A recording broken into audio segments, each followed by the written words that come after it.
en Salmos 42. Y ahí habla de calmar una sed. Y lo vamos a leer. Habla de una sed que mantiene todo el tiempo. Una sed que no para. Una sed que es insaciable. Y hay dos personajes en este texto. Y es un siervo y es un hombre. Dice el Salmo así: al músico principal, masquil de los hijos de Coré. Como el ciervo brama por las corrientes de las aguas, así clama por ti, oh Dios, el alma mía. Mi alma tiene sed de Dios, del Dios vivo.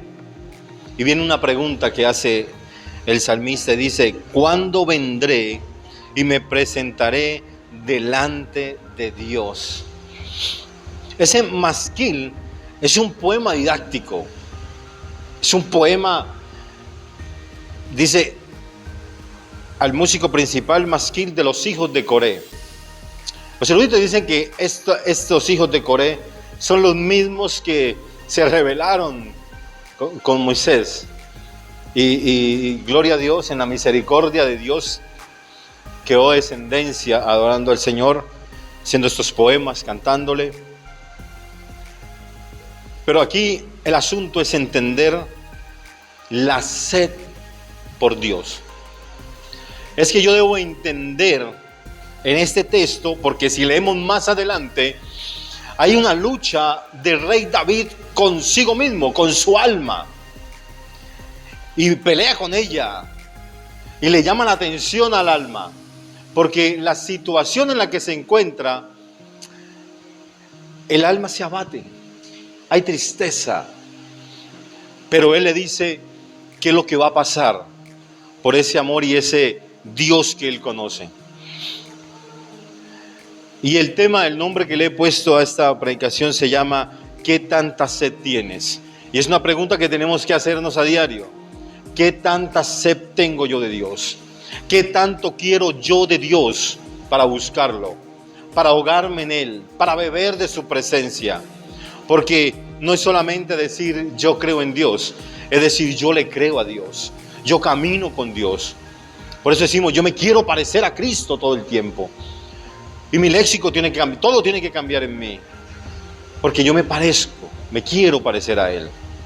Yo quiero llegar a la plenitud completa. Dice la palabra que con el Espíritu Santo somos completos, pero queremos llegar a la perfección completa. Y es solamente llenándonos de Él. Entonces esa es la pregunta para cada uno de nosotros. Y que en la casa todo el día y todo el tiempo nos estemos preguntando, ¿qué tanta sed tengo yo de Dios? Porque David se lo está diciendo al Señor aquí. Mi alma tiene sed de ti. ¿De qué tiene sed mi alma en estos momentos? El siervo que mencionan allí, yo me puse a ver videos y duré un tiempo viendo videos y leyendo, buscando en internet acerca de este animalito, que de pronto solamente lo conocemos por películas o por internet, por videos, por YouTube. Y dice que el siervo brama por dos motivos. Y uno es porque tiene sed. Tiene sed y él busca agua. Tiene que saciar ese desespero que le da en su cuerpo. Así como nosotros cuando tenemos sed y vamos a la nevera a buscar o vamos a buscar la llave, el primer grifo por ahí que veamos. Y a este siervo le pasa lo mismo. Se desespera, es una desesperación interna por saciar la sed de su cuerpo. Pero el segundo motivo, veía yo, y lo saqué ahí, que el siervo se coloca de esa forma, se impacienta, es porque llega la época de apareamiento y su cuerpo se eleva, su temperatura se eleva a tal forma de que él sale un olor de su cuerpo. Hay un hedor, decía ahí en la explicación que daban, hay un hedor que lo delata. Entonces se vuelve presa fácil de los enemigos. Están leones, están otros animales, los perros salvajes del África, donde esté el ciervo, ¿cierto? Los tigres, toda esa cantidad de animales depredadores. Y es fácil detectarlo por su hedor, por su olor. Entonces él se desespera buscando una corriente de agua, buscando un charco, porque necesita bañarse. Él necesita refrescar su cuerpo, bajar un poco la temperatura de su cuerpo. Y por eso Él brama, porque Él sabe que ante el olor que bota su cuerpo, el enemigo lo va a atacar. Y hasta ahí llegó el siervo.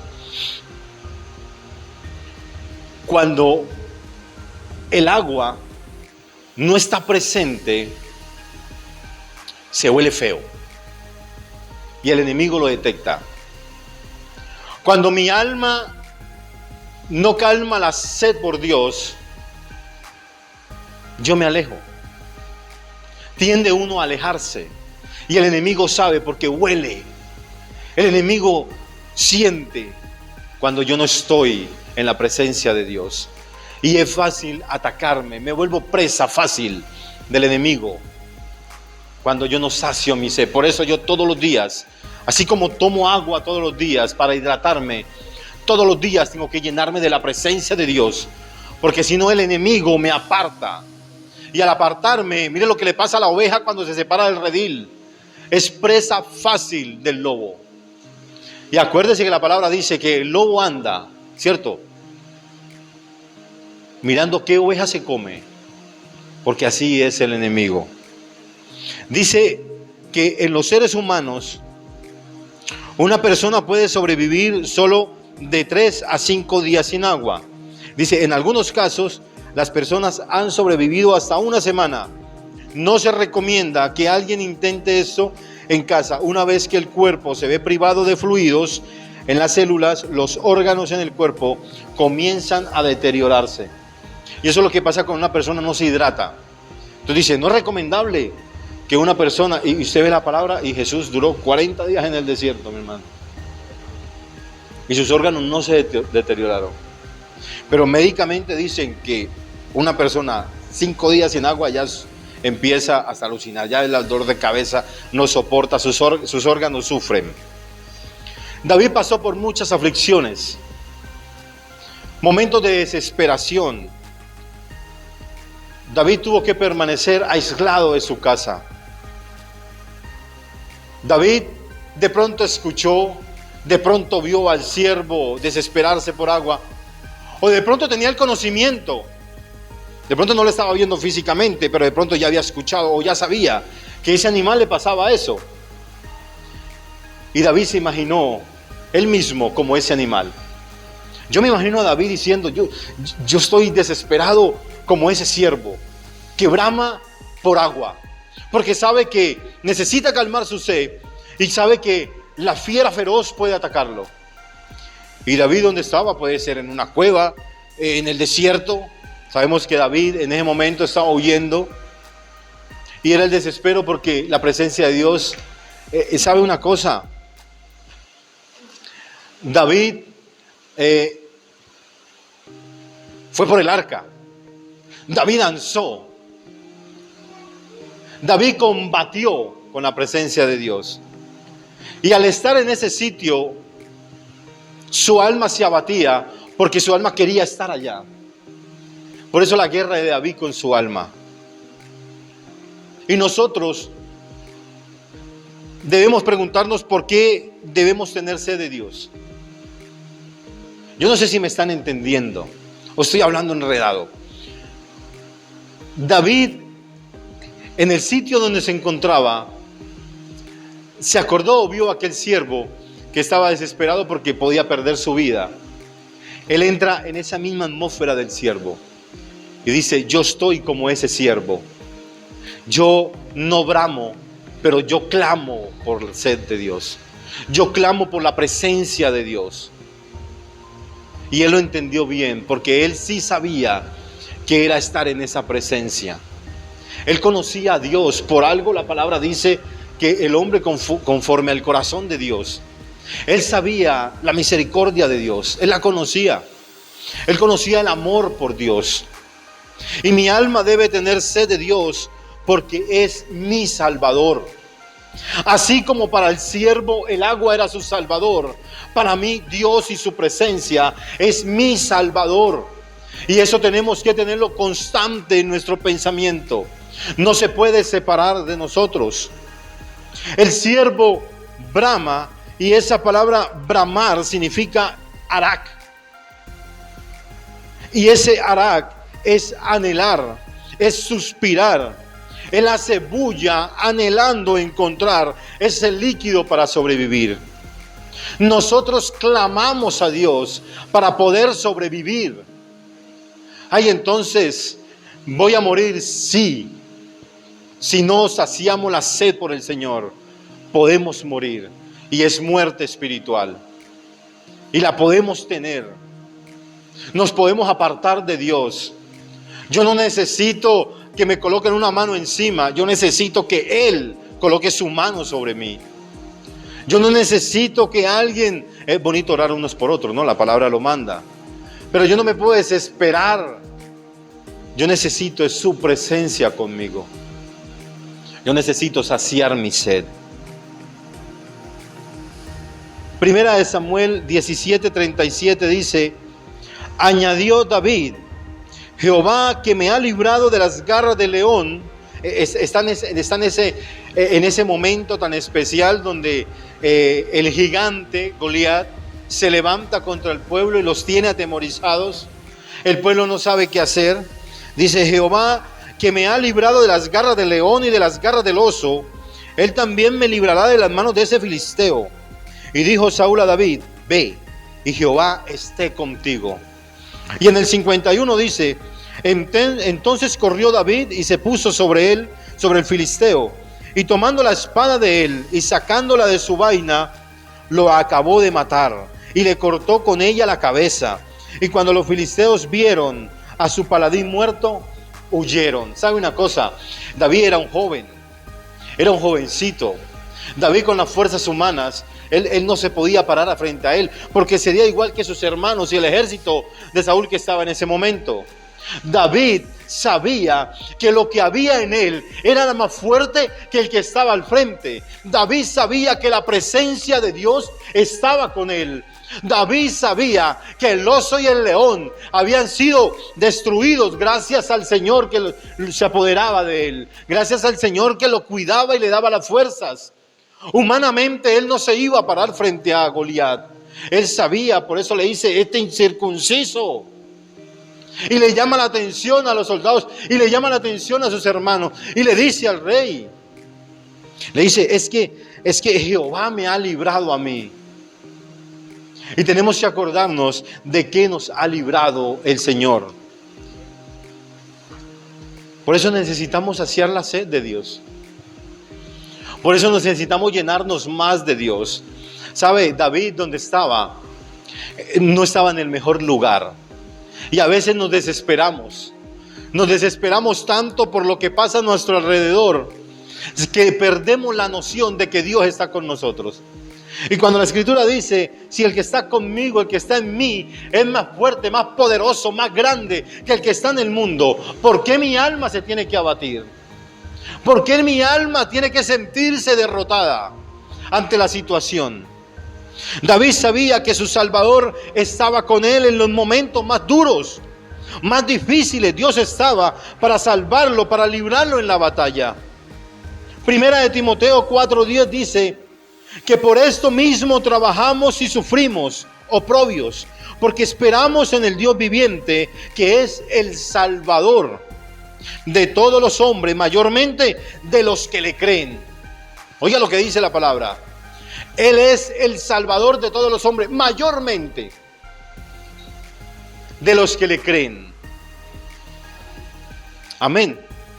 Entonces, Él es mi Salvador si yo le creo a Él. David sabía que su Salvador estaba. ¿Qué dice la Escritura cuando dice: yo sé que mi Redentor vive? Pero ante las circunstancias, ¿dónde está mi Redentor? Ante la aflicción se nos olvida el Redentor. Ante el problema, el Redentor no lo vemos por ningún lado. Pero David, ante el problema, sabía que Dios estaba vivo. Por eso dice: a Dios vivo, a mi Dios vivo. Porque él sí sabía quién era su Dios. Y a nosotros a veces se nos olvida quién es Dios. Hay momentos que se nos olvida. Ayer me pasó algo y mi esposa está acá y es testigo, y el Espíritu Santo. de una pequeña conversación que hubo. Y yo fui prudente y me fui, pero coloqué un punto sobre la I. Porque Dios me da unos mandamientos, me da unos estatutos, me da una ley, me da una enseñanza que yo debo cumplir, porque yo le creo a Él, porque yo creo en su palabra. Y cuando alguien me dice que el homosexualismo es normal, que el lesbianismo es normal, entonces yo le dije, disculpe, hermano, yo creo en la palabra de Dios. Y Dios me dice en su palabra que Él hizo a hombre y creó a mujer. No hubo una paloma por ahí. Como dicen, creo que los cubanos en Panamá, paloma. Allí no había otro, hombre y mujer. Ya el resto, el mismo Señor nos dice que es la misma depravación que hay. Hombre y mujer, el resto se entregaron a sus deseos.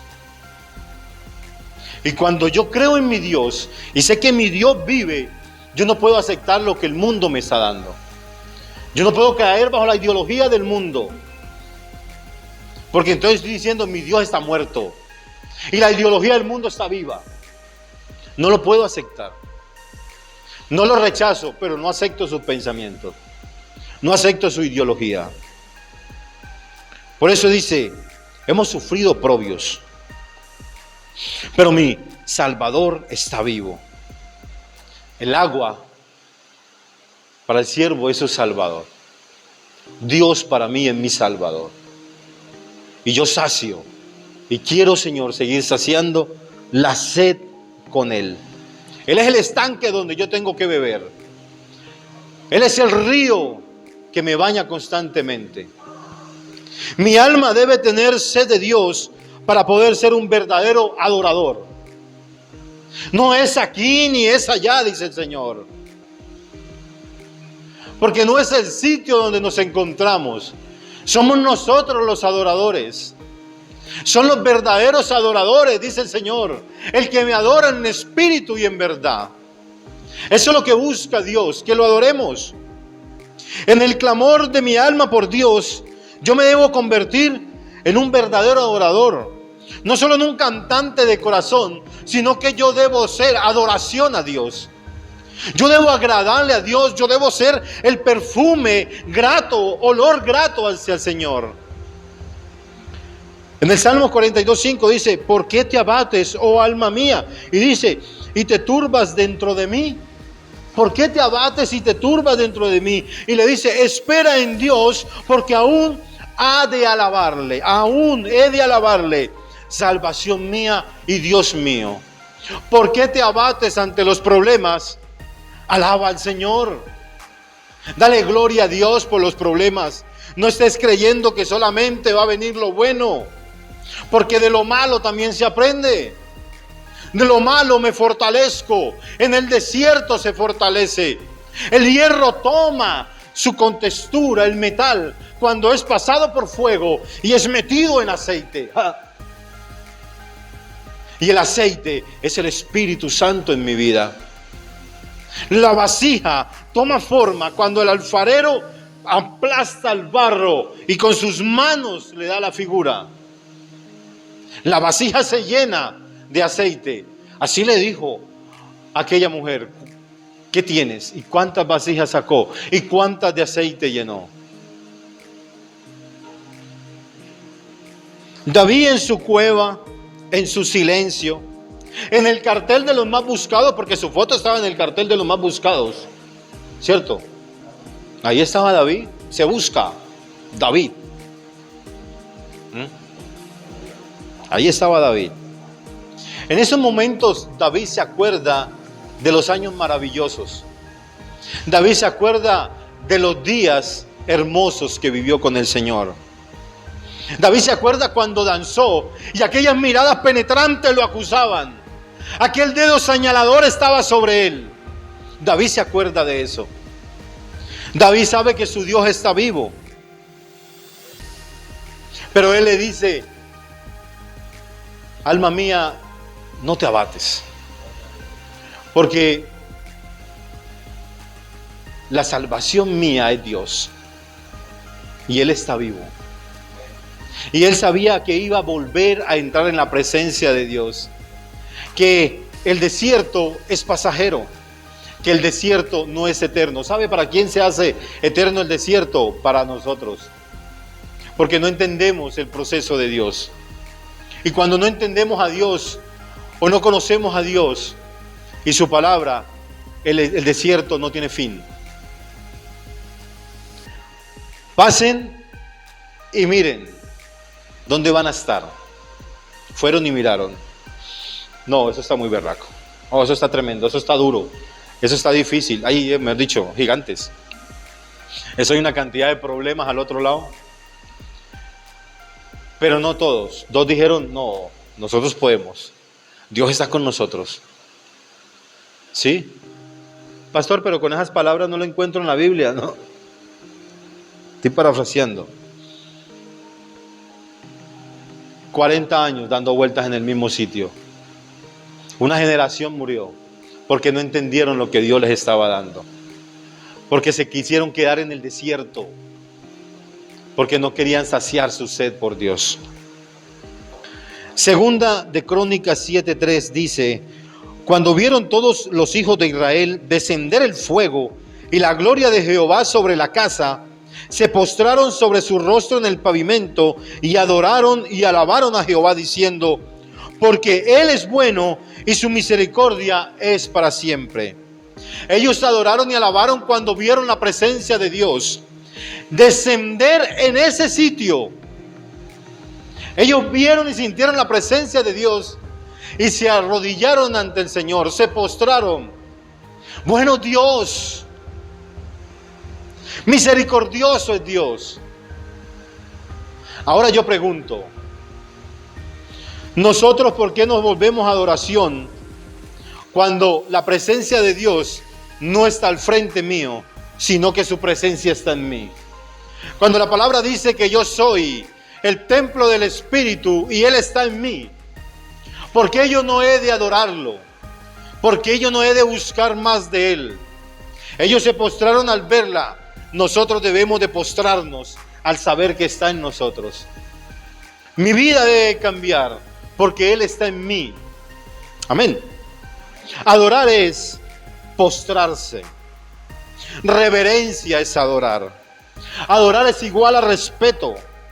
Respeto es igual a la obediencia y el testimonio. Esa obediencia y testimonio es igual a la mejor adoración. Y la mejor adoración es porque Él es mi Dios. El alabar es cantar. El alabar es dar gracias a Dios. Es celebrar su paciencia porque lo que hace a diario lo hace por mí. Porque yo debo entender que Él es bueno todo el tiempo. Yo lo adoro por quien es y yo lo alabo por lo que hace. Yo debo entenderlo en mi vida. Mi alma debe tener sed de Dios porque Él es mi esperanza. El rey David en el versículo 11 habla con su alma, habla con él mismo en su intimidad frente al problema.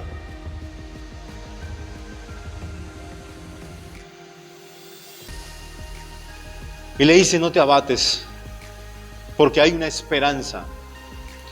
Le dice: alma, no te pierdas el control, cálmate, alma, no te abates, no grites, no llores, porque mi esperanza vive, porque hay una esperanza de que yo voy a ir a la presencia de Dios. Cuando el problema se presenta, yo debo decirle a mi alma: no te abates, alma mía, cálmate ahí. Cuando la enfermedad se presenta, yo debo decirle: ¿qué te pasa, alma mía? Porque hay una esperanza viva, hay una bendita esperanza que mi Salvador está presente. Y la bendita esperanza es la que me mantiene agarrado a Dios. ¿Sabe cuál es la bendita esperanza? Maranata, Cristo viene. Esa es la bendita esperanza. Él viene por mí. Por eso esto es individual y cada uno tiene que llenarse de Dios. Porque Él viene. Esa es mi esperanza. Por eso mi vida cambia, porque esa es mi esperanza. Primera de Timoteo 1:1 dice: Pablo, apóstol de Jesucristo, por mandato de Dios nuestro Salvador, y del Señor Jesucristo, nuestra esperanza. Él es mi Salvador y mi esperanza. Y eso no se puede perder en mi vida. Mis hermanos, yo concluyo esta enseñanza con esto. La esperanza no produce desesperanza, sino que nos motiva y guía para vivir confiados en Dios y en sus promesas. ¿Sabes cuál es el problema? Cuando solamente nos fijamos en la promesa, cuando solamente compramos los libros de las promesas, solamente promesas, es que cuando entramos en el desierto, como David, hay desesperanza. Pero cuando compramos el libro completico, y nos alimentamos de él completo, se presenta la esperanza. Entonces el alma no se abate, porque Él está con nosotros. Amén. Apocalipsis 22:20 dice: el que da testimonio de estas cosas dice: ciertamente vengo en breve. Amén. Sí, ven Señor Jesús, dice la Escritura. Ciertamente vengo en breve. ¿Sabe, iglesia? Por esa venida yo debo saciar mi sed, porque cuando mi cuerpo tiene sed, el cuerpo huele y el enemigo lo percibe. David sabía que todo su sufrimiento no era nada comparado con estar frente a la presencia del Señor. Cierre sus ojos donde está. Señor, hoy iniciamos la adoración y la alabanza pidiéndote que calmes, que sacies la sed que hay en nosotros por ti. Y la que seguía decía que qué hermoso es estar en tu casa. Señor, sacia la sed en nosotros. Danos de beber, Señor, del manantial tuyo. Porque queremos estar en tu casa, Señor. Queremos estar en tu presencia. Amado Dios, que en el momento difícil, cuando se presente el problema, la escasez, la enfermedad, nuestra alma no esté abatida, Señor. Que nuestra alma pueda tener latente la esperanza, porque tú estás con nosotros. Gracias, Señor. Dele un aplauso al que vive y reina en el nombre de Jesús.